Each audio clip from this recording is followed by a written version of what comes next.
यहाँ माघ मेले में पिछले दिनों जो हुआ है ये बहुत अनुचित बात हुई है और मैं ये कहना चाहता हूँ कि जिनको यहाँ नहाना नहीं है वो यहाँ आते क्यों हैं।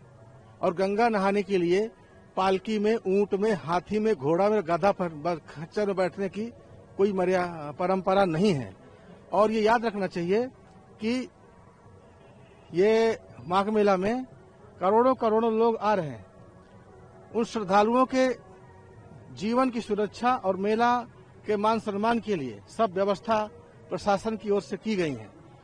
तो जितना प्रशासन जिम्मेदार है मेला को अच्छे से संचालित करने के लिए, उतने ही ज्यादा जिम्मेदार हर श्रद्धालु और धर्मगुरु भी हैं। और खासकर धर्मगुरुओं को तो इस बात का खास ख्याल रखना चाहिए। तो जब वहाँ भीड़ का क्षेत्र है, वहाँ तिल रखने की जगह नहीं है। नहाने के लिए बार बार अनाउंस किया जा रहा है घाट खाली करें। जब पैदल चलने की जगह नहीं है तो वहाँ पर ये हाथी, घोड़ा, ऊंट, खच्चर और पालकी में जाने का एक नया प्रपंच क्यों रचा गया।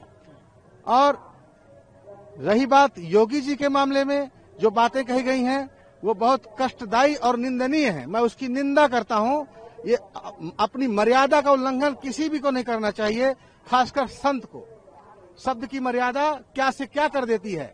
महाभारत एक शब्द की भूल के कारण हुई थी। योगी जी एक सच्चे योगी हैं और जब से वो सत्ता में आए हैं तब से सनातन का मान सम्मान बढ़ा है। माघ मेला और कुंभ मेला की गरिमा बढ़ी है और जिसका संदेश पूरी दुनिया में सनातन को बहुत ऊंचाई पर ले गया है। तो अनर्गल शब्द उच्चारण करना, जिनको मैं कैमरे पर नहीं बोलना चाहता, बोला नहीं जा सकता, बोलना भी नहीं चाहिए, ये बिल्कुल निंदनीय कार्य है। और ऐसी विवाद से बातें जिनको यहाँ करनी है उसके लिए ये उपयुक्त जगह नहीं है। उन्हें ये याद भी करना चाहिए, जो अपने आप को धर्म गुरु कहते हैं, उनको ये बात भी याद रहना चाहिए कि ये धर्म का सबसे बड़ा दरबार है। ये तीर्थराज प्रयाग है।